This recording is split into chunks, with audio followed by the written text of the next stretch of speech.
We find ourselves in Purgatory, a desolate place where two boys, Anshik and his opponent, are locked in a fierce struggle over a gleaming dagger. Anshik's eyes reflect a deadly intent, as if he's on the brink of ending his adversary's life. He's desperate to survive, but his opponent seems impervious to reason. Anshik, his heart pounding, tries to defuse the situation, warning that killing one another could lead to a dark fate for both of them. But his words fall on deaf ears.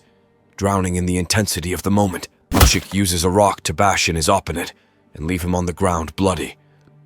With quick thinking, Anshik manages to use the dagger not to kill, but to immobilize his opponent. He takes a cautious step back and then retrieves his backpack, beads of sweat glistening on his forehead. As he unscrews the cap of his water bottle and takes a sip, relief washes over him. His determination to survive burns bright within, fueled by the fear he felt upon first arriving in this eerie realm. Anshik's thoughts race back to the beginning, to the day that brought him to this place. Anshik, a 17-year-old student, woke up on that fateful day and wandered through eerily empty streets until a mysterious voice echoed in his ears. The voice arrived like a beam of light, reminiscent of a swirling wormhole, and it offered him a whirlwind recap of his life. It unveiled the painful truth. Anshik had taken his own life by leaping from the 27th floor of a building, driven to such a desperate act by relentless bullying and school violence. Curiosity tugs at Anshik's mind as he wonders how this enigmatic wormhole knows so much about him. In response, the ethereal entity claims knowledge of his past, present, and even his future. It bluntly states that his suicide was the end of his life, but then it presents him with a choice: survive to revive. This choice grants Anshik the opportunity to return to the moment before his suicide if his will proves strong enough. Anshik's initial reaction is disbelief. He considers it all a cruel joke. After all, how could the dead be brought back to life? And what worth did his life hold anyway? But then the wormhole starts a verification process, showing Anshik the consequences of the choices he will make. First, if he confirms his death, it foretells the tragic fate of his parents, who will soon succumb to the trauma of losing their son.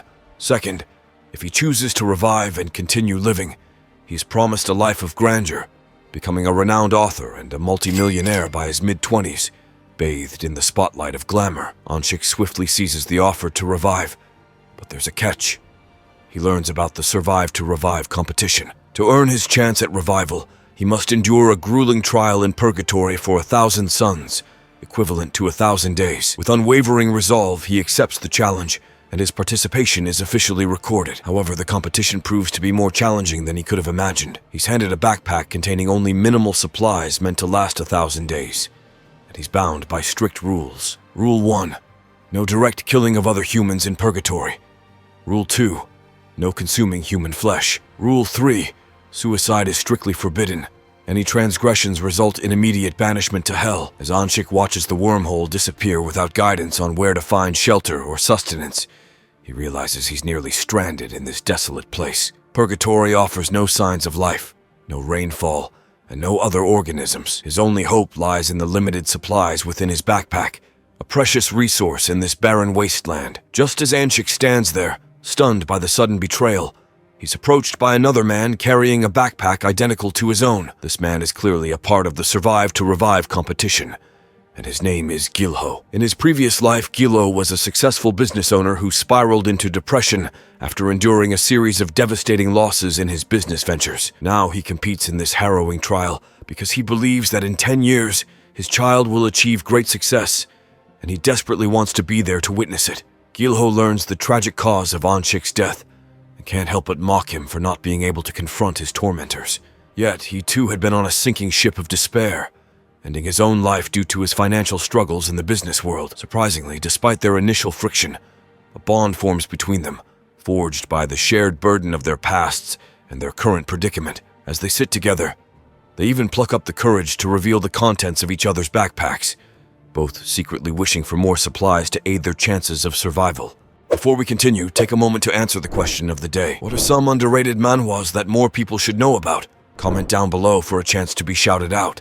Now back to the recap, but just as camaraderie seems to settle between them, Gilho betrays Anshik with a sudden ambush. He wields a dagger knife and wears a devious smile, revealing his twisted belief that the competition is about stealing backpacks from other competitors, rationalizing it as a survival strategy. Gilho's sinister plan unfolds as he intends to maim Anshik's legs, leaving him helpless to starve or bleed to death. In his twisted logic, this plan doesn't break the rules since it results in an indirect death. Anshik has no other option but to relinquish his backpack to the conniving Gilho.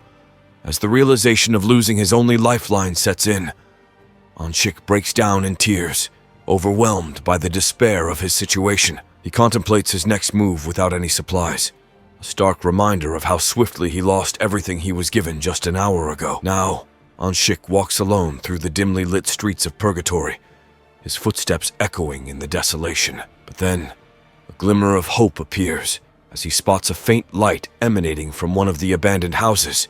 He calls out to the source of the light, desperately expressing his lack of supplies or weapons to assure that he poses no threat. The light reveals itself to be from a soldier named Byong Guan. Ironically, Byong Guan also reveals that he had lost his backpack in a similar ambush, and the only supply left in his possession is a flashlight he had hidden in his pocket. In this bleak and treacherous realm, the three survivors, Anshik, Gilho, and Byong Guan, now face the daunting challenge of forging alliances and navigating the brutal trials of Purgatory together. Anshik musters the courage to ask Byong if he could spend the night with him, and thankfully, Byong agrees. It's clear that sticking together is their best chance for survival in this unforgiving place. However, Byong doesn't come across as the sociable or friendly type of soldier. His expression carries a mix of frustration and weakness, and all he seems to want is a good night's sleep, followed by another day of ambushing competitors for supplies. Anshik can't help but express his disdain for the idea of reviving someone who resorts to stealing and robbing to make it back to life. He questions the morality of such an approach. In response, Byong snarls, defending the rules of Purgatory and asserting that this is how life often works. The weak either get used or perish. The conversation is interrupted by the arrival of a girl named Seorin, who had overheard their discussion and didn't judge them as bad people. She's also in search of companionship after having her supply backpack stolen. This news rattles Byong, as being surrounded by high school kids means his chances of survival have taken a hit. Seorin, however, brings a glimmer of hope by sharing that she spotted a stray backpack filled with supplies. There's a catch, though. No one can access it. Anshik touches the mysterious backpack and is immediately transported into some kind of memory. It turns out that the backpack belonged to a deceased soul named Uyon, who had committed suicide and had no intention of participating in the Revive to Survive competition. Uyon requests to be taken to Hell, but to do so, he must complete a resentment task, which would grant access to his backpack once the task is accomplished. Uyon's task is to confront and beat up the bully who caused his death, a certain Chang Yu. Seorin needed help with this task, as she couldn't accomplish it alone. The number of people who could take on the resentment task was unlimited, but Anshik, Byong, and Seorin realized that recruiting more people would mean limited supplies to go around. Despite their fear, Byong stirs up some fighting spirit in the high schoolers as they prepare to venture into the living realm to complete Uyon's task and gain access to his supplies. However, their hopes are quickly dashed upon arriving in the living realm. Byong reaches for a stick to confront the supposed aggressor, Chang Yu, but his hand passes right through it, leaving them in a perplexing and perilous situation. As the trio finds themselves trapped in the living realm, the Purgatory wormhole suddenly reappears, shedding light on the rules of their predicament. Firstly, they can only touch their intended target, but no other objects. Secondly, no one can leave a resentment task incomplete. And thirdly, they cannot partake of food or water while in this realm. With these revelations, the gravity of their situation becomes painfully clear. Nevertheless, Byong summons his courage and charges at the bully who towers over him by a factor of 2. Unfortunately, his bravery results in a brutal beating, rendering him battered and bruised. His companions, despite the earlier pep talk, are too paralyzed by fear to intervene. Anshik, in particular, grapples with post-traumatic stress disorder, as he had faced a similar situation before his death. Chang Yu, the bully, continues to assert his dominance, even turning his aggression towards Seorin without question. Fueled by desperation, he doesn't spare a thought about their origins and instead dishes out a vicious beating. Suddenly, a loud thud echoes in the air, emanating from Anshik, who wields Chang Yu's mop. The impossible has happened. Anshik has touched an object despite being in the mortal realm. He deduces that the rules were only applicable before the resentment task began, And now that Changyu no longer truly belongs to the living realm, they can touch what he touches. Despite the setback, Changyu doesn't relent and lunges at Anshik. But in a remarkable turn of events, Baiyong rises to his feet and delivers a powerful kick to the back of Changyu's head, targeting the same spot that had hurt him so deeply in the military. Changyu writhes in pain, rolling on the floor. The question arises: how did Baiyong know that this attack would be so effective? He reveals that these are the same boots that were used to assault him during his military service. With Changyu's hands now broken, thanks to Siorin's intervention, the trio finally gains the upper hand in the fight. However, it's not enough to complete the resentment task. Uyan's instructions demand that Changyu be beaten to the brink of death, a daunting task given his formidable size. Baiyong suggests using the stick to inflict more damage, but Anshik, unwilling to resort to violence, objects. Siorin, driven by hunger and an unyielding will to survive, takes it upon herself to carry out the gruesome act. As she prepares to deliver the final blows, the wormhole suddenly reappears, delivering the astonishing news that the task is a success. Their collective effort has satisfied Uyan's resentment, and they have earned the right to access his supplies. With Changyu teetering on the brink of death, the trio has successfully completed Uyan's resentment task, earning them access to his backpack of supplies. They are promptly teleported back into the purgatory, where the relief of finally having food and water after a day of starvation washes over them. As they eat, they ponder a new strategy for obtaining food and supply backpacks. Anshik suggests the possibility of surviving solely on sealed backpacks obtained from resentment resolutions. However, Siorin raises concerns about the uncertainty of the remaining 1,000 days. She was fortunate to stumble upon the backpack she needed after a full day of searching, and they have no knowledge of when or where these backpacks might appear, or if it's entirely random. Baiyong adds another layer of complexity to the issue, pointing out that each resentment requirement will likely be different each time. They contemplate what might happen if someone's wish involves world domination. The most crucial question, however, is whether these three can trust each other for the duration of this ordeal. Trust issues ripple through the room until Anshik suggests a brilliant solution: getting to know each other. They start with introductions. Anshik shares the story of his death and his glimpse into the future, explaining his motivation for competing in Survive to Revive. Baiyong follows, revealing his own tragic demise due to military abuse and his future as the CEO of a successful mobile app startup.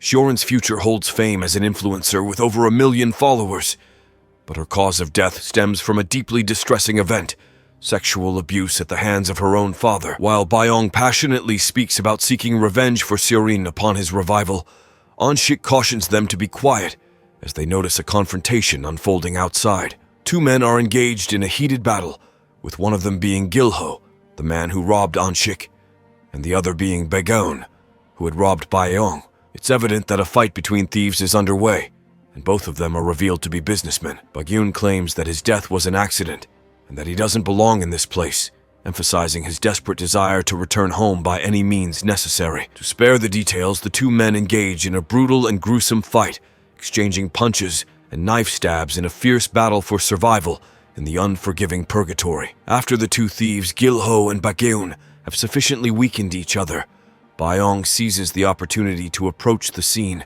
ready to steal back their stolen backpacks. Despite the gruesome actions of these thieves in purgatory, Anshik still feels a twinge of compassion toward them and wants to save them. Fortunately, Baiyong reminds him that they brought this fate upon themselves and are merely retrieving their stolen belongings fairly. As several days pass, the trio continues to journey through the desolate purgatory, their hunger returning. Anshik offers words of encouragement, reminding them that they still have 955 days to endure, having already spent 5 days in this realm. However, trouble soon arrives in the form of Wang Cheol, the mobster who had previously ambushed Siorin's backpack.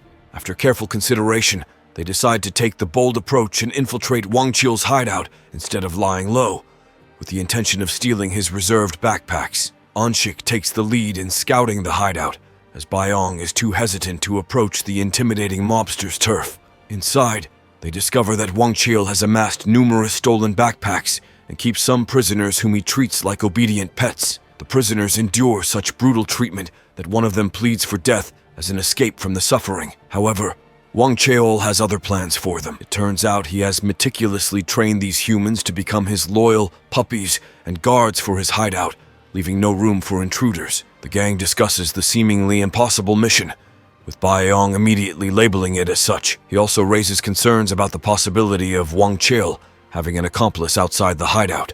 Anshik, however, believes there might be a way. He recalls something he noticed during his earlier scouting of the hideout. Ikjong, a 40-year-old man among the prisoners, couldn't bear the injustice of being Wang Chil's puppy. He urges the prisoners to unite so they can overthrow Wang Chil, but one of them is loyal to Wang Chil and refuses to cooperate, revealing his allegiance to the mobster's criminal enterprise. Inside the hideout, tension mounts as the prisoners' conflict unfolds. Meanwhile, outside the hideout, Wang Chil returns from his walk earlier than expected, and there's still no sign of Anshik. Sioran hatches a daring plan to use herself as bait to lure Wang Chil away from his hideout, while Baiyong attempts to rescue Anshik from the dangerous predicament inside. Sioran kneels before Wang Chil, a flicker of recognition crossing his eyes as he realizes that he had previously robbed her. However, his curiosity is piqued by how she managed to survive in the purgatory without any supplies. Sioran quickly weaves a fabricated story, claiming that she completed resentment resolution tasks to secure her supplies. Wang Chil, however, knows firsthand how challenging resentment tasks can be, and doubts that Sioran could have completed them on her own. He begins to suspect that she was used as a decoy. Just then, a special whistle that Wang Chil had taught the prisoners to use in case of intruder sounds, prompting him to dash back to his hideout. Inside, he discovers two young boys who pose a threat to burn the backpacks of supplies, while the prisoners are cold and passed out. Despite Wang Chil's aggressive demeanor, he is aware that he cannot kill anyone, as that would condemn him to hell. The boys initially seem willing to negotiate, and Wang Chil appears open to the idea of sharing supplies. However, he eventually betrays their trust, reneging on their agreement and launching an ambush on Baiyong and Anshik. Just as the situation takes a dire turn, Ikjong intervenes, swiftly looping a rope around Wang Chil's neck. It becomes apparent that the boys did not flee when the prisoners sounded the whistle. Instead, Anshik had untied Ikjong, granting him his freedom. Together, they managed to subdue Wang Chil with the assistance of the other prisoners.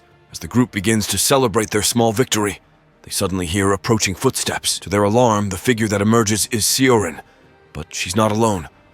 Their predicament escalates as Yongpal, Wang Chil's henchman, arrives on the scene.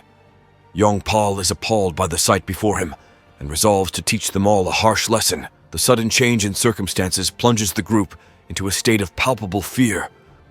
While Ikjong tries to rally their fighting spirit, one of the released prisoners is swiftly stabbed in the shoulder by an unseen assailant, further intensifying the danger they face. Yongpal's skill in throwing knives becomes evident as he swiftly incapacitates one of the prisoners, immediately gaining the submission of Wang Chil's loyal puppy. Ikjong isn't surprised by Yongpal's cunning. He had long recognized the man's treacherous nature. After all, traitorous intent had always been reflected in his eyes. Anshik, displaying a genius plan to evade Yongpal's knives, suggests the group run as a moving target would be challenging for Yongpal to hit. Moreover, they are all aware that even an accidental killing could condemn Yongpal to hell. However, there's a twist. The only exit from the room is behind Yongpal. Desperate to survive, Anshik and the group resort to drastic measures. They set the backpacks on fire as a distraction, while Seorin strikes Yongpal in the back of the head with a rock, creating an opening for their escape. The gang manages to flee, leaving one of the prisoners behind, who returns for supplies and is subsequently stabbed by Yongpal. As they make their escape, Ikjong collapses from his severe injuries, inflicted by Wang Chil's cruelty. Baiyong urges them to keep moving, but Anshik's compassionate nature prevails. Ikjong begins to share his story and the reasons behind his presence in purgatory. He was a chronic gambler who had lost everything, including his marriage, job, and dignity. His gambling addiction had left him drowning in debt and unable to care for his 6-year-old daughter, so he entrusted her to the care of his mother. Ikjong declares that reviving wouldn't make him a better person or father, as he believes he would only squander any future winnings. He provides them with a contact number for his mother, who has custody of his daughter, and is willing to give up his life on the condition that they find and take care of his family if they survive. Now back in pursuit of the prisoners, Wang Chil relies on his puppy, Hyokbo, to guide him along the path. However, they encounter an obstacle in the form of Ikjong, who stands in their way, expressing his deep hatred for thugs like Wang Chil. He reveals that they were the main reason he took his own life previously, and this time, He is determined to fight them, even if it means dying in the process. Wang Qiu and Hyokbo share a laugh over the situation, marking a significant departure from Wang Qiu's usual practice of simply calling his loyal companion Puppy. Wang Qiu justifies his decision to address Hyokbo by his name one last time as the right thing to do before a man meets his end. Initially taken aback, Hyokbo's confusion dissipates quickly as Wang Qiu uses him as a human shield against Ik-jong's attack. Hyokbo hits the ground, and as he does, memories from his life flash before his eyes. It's a harsh lesson about trusting criminals, and Wang Qiu treats it all as a game, eager to witness the consequences of a soul being condemned to hell in purgatory. Suddenly, a flame-like visage appears, seemingly that of a demon from hell.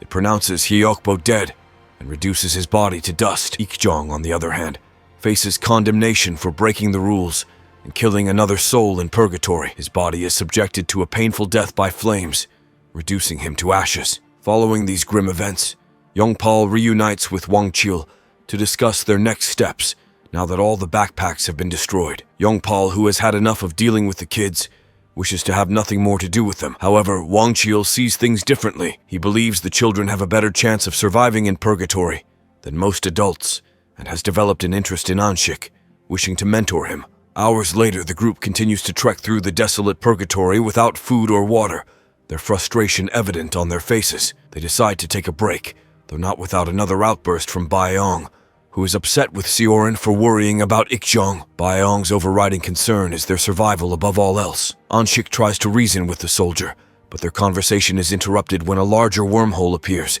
making an announcement to all participants. The wormhole declares that the first rule has been broken and activates all participants' survival skills. The specifics of these skills remain shrouded in mystery for everyone. After delivering this brief message, the wormhole vanishes. At that moment, Anshik's ears pick up the sound of someone crying, a sound that Seorin and Baiyong are unable to detect. The trail they've been following leads them to a sealed backpack, confirming that Anshik's instincts were correct. To unlock the backpack and access its supplies, they must fulfill a resentment task related to a 14-year-old girl named Na-yoon and her resentment toward Jia, who bullied her. Na-yoon's wish is for Jia to lose all her friends and become so miserable that she contemplates suicide. Although this task is tricky, the famished trio has no other choice but to accept it.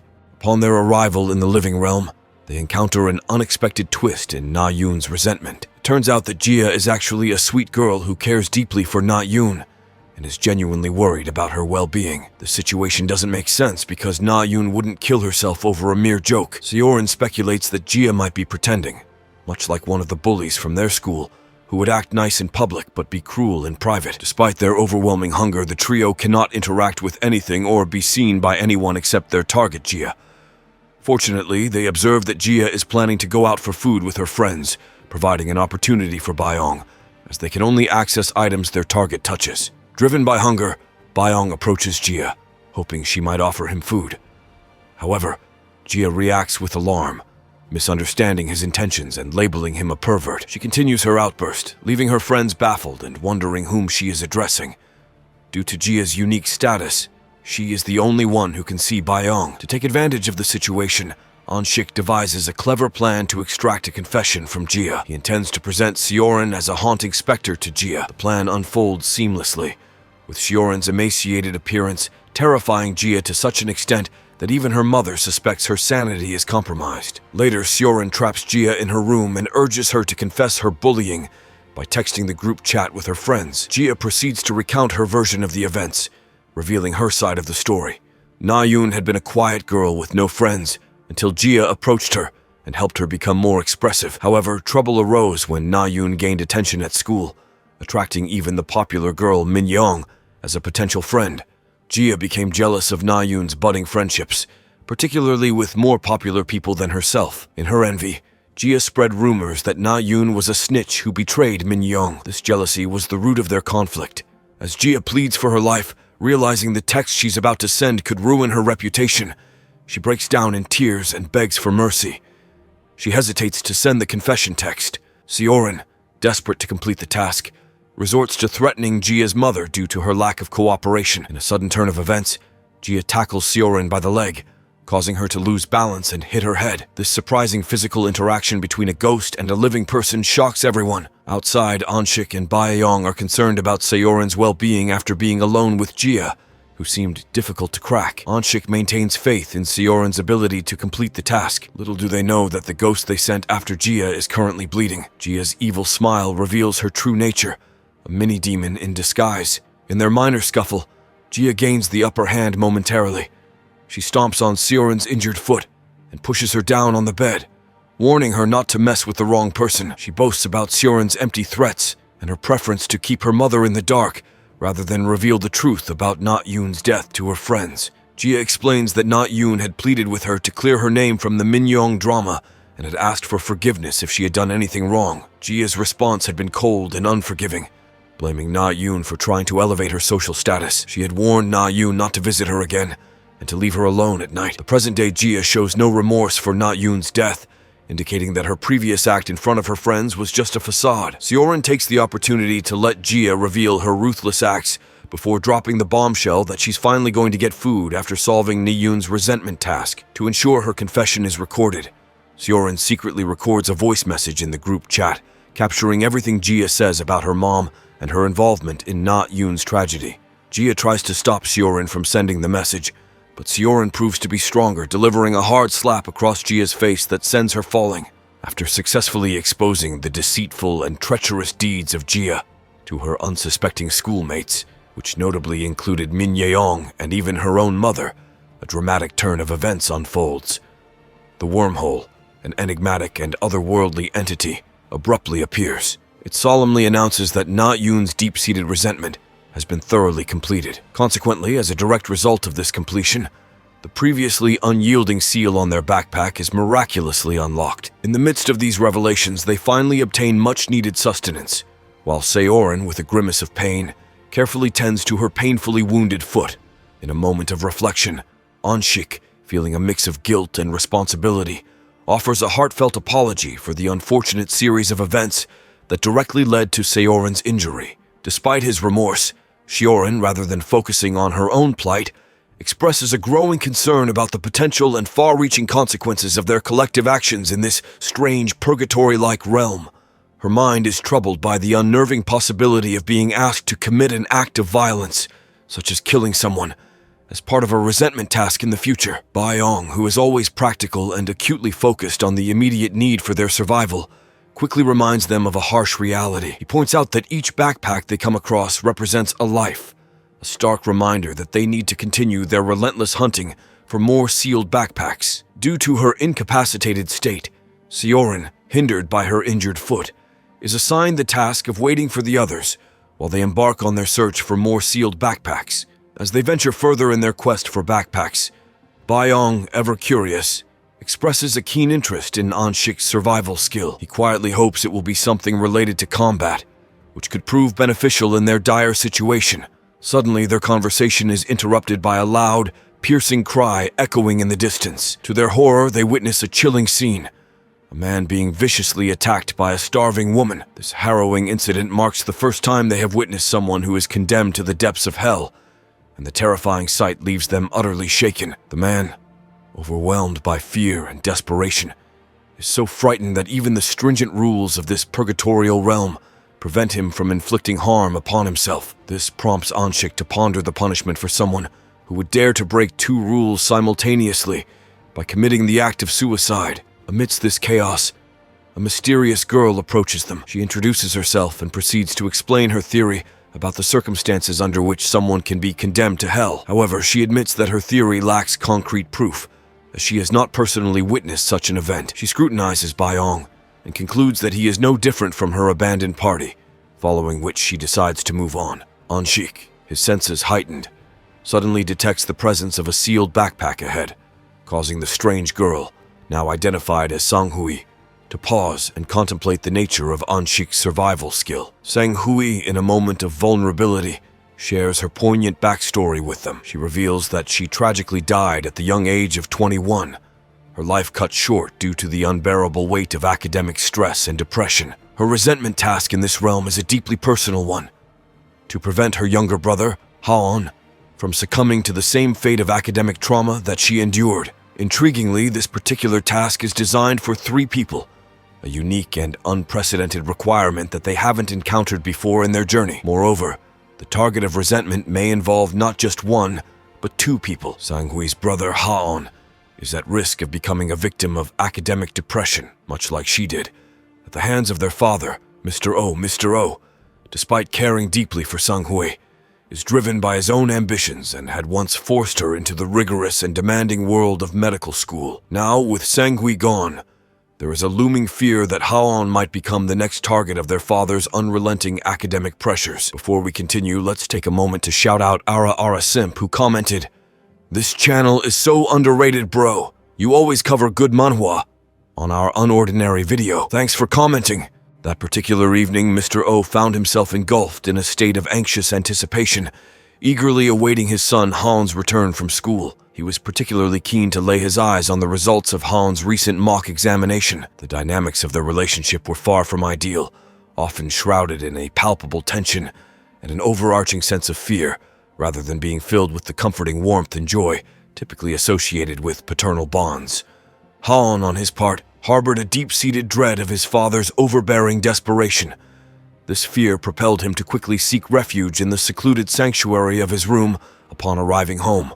In a twist unbeknownst to Mr. O, Han's room was already covertly occupied by Onshik and Bayong, who had surreptitiously hidden themselves away, biding their time for the opportune moment to unveil their presence. The eventual revelation of their hiding initially incites a considerable commotion from Han. However, Onshik adeptly manages to calm him down, ultimately convincing him of their ethereal, non-earthly origin. Seizing this peculiar moment of eerie calm, Han opens up to Onshik. He pours out his heart, sharing the tale of how he had found himself reluctantly succumbing to his father's fervent desires for him to pursue a career in medicine. He recounts how, from his early childhood, his father was perennially overshadowed by his brother and nephews, all of whom were esteemed medical doctors, particularly at family gatherings. His father, once a dedicated baseball player and now a divorcee, had spent the subsequent years of his life in a relentless pursuit of wealth. Han's narrative then shifts to Sang-hwee, his sister, who had once been the beacon of hope for their father. The father had harbored grand ambitions for her to carve out a successful career in medicine. However, when Sang-hwee faltered and failed to secure a place in medical school, their father resorted to taking out a hefty loan to finance exorbitantly priced tutorial sessions for her. The plot thickens as Han reveals the current state of affairs. With both Sang-hwee and their mother no longer a part of their lives, Han finds himself grappling with the fear of also losing his father. This fear led him to agree to tread in Sang-hwee's footsteps, in spite of his apparent lack of aptitude for medical studies. He also admits to having failed the recent mock exam, a fact he had chosen to conceal from his father. Upon being privy to the intricate details of the resentment task, Bayong is immediately struck with a sense of regret for their involvement. However, Onshik, ever the strategist, proposes a plan to delve into Sang-hwee's room in search of any evidence that might shed light on her academic struggles, potentially swaying their father's rigid mindset. The story takes a sudden, dramatic turn when Mr. O bursts into the room, armed with a baseball bat and fueled by a protective rage, convinced that someone is attempting to blackmail his son. In a brave act of filial protection, Han positions himself between his father and the perceived threat, attempting to reason with the incensed Mr. O. However, Mr. O, obstinate and unwavering in his beliefs, maintains that with sufficient effort and time, Han can triumph over any obstacle, regardless of the years it may take. What will happen next? Find out next time by staying tuned for our future recaps. Don't forget to like and subscribe for more great recaps.